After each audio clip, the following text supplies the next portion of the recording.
Indefinite tense को discuss करेंगे कि पास्ट इंडेफिनेट टेंस क्या होता है और उसकी पहचान क्या है, उसके सेंटेंसेस कैसे बनाए जाते हैं। इससे पहले हमने प्रेजेंट टेंसेस को डिस्कस किया। प्रेजेंट एरा में जितने भी टेंसेस आते थे, present indefinite, present continuous, present perfect, present perfect continuous. तो आज से हम पास्ट को डिस्कस करेंगे।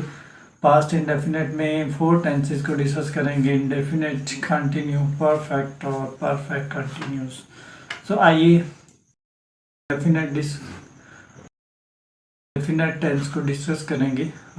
फर्स्टली उसकी डेफिनेशन को देख लेते हैं। प्रेजेंट पास्ट इंडेफिनेट टेंस है क्या और उसकी पहचान क्या है।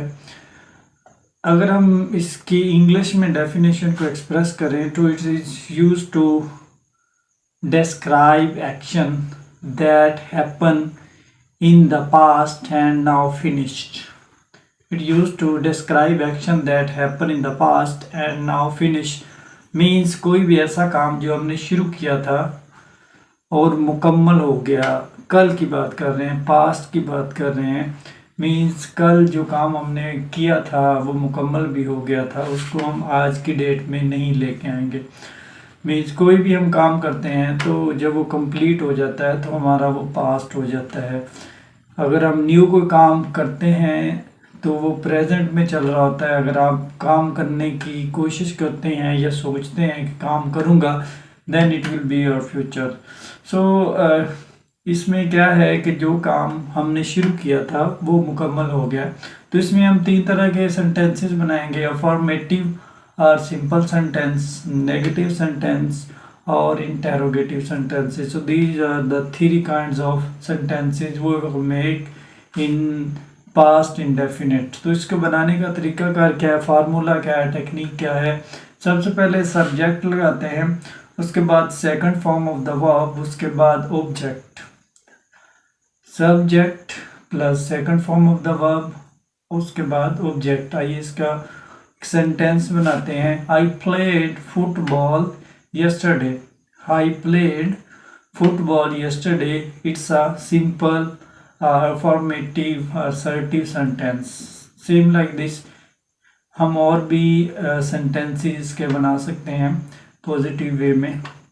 इसके बाद इसके नेगेटिव सेंटेंसेस कैसे बनाते हैं और बनाने का तरीका क्या है। सबसे पहले इसका फार्मूला क्या है। सबसे पहले सब्जेक्ट, उसके बाद डिड नॉट, उसके बाद first form of the verb, उसके बाद ऑब्जेक्ट। पॉजिटिव सेंटेंसेस में हमने क्या देखा कि second form of the verbs हम यूज़ कर रहे हैं, लेकिन नेगेटिव सेंटेंसेस में हम first form of the verb use करेंगे। It's a little bit difference between positive and negative sentences. Like they did not watch TV, they did not watch TV.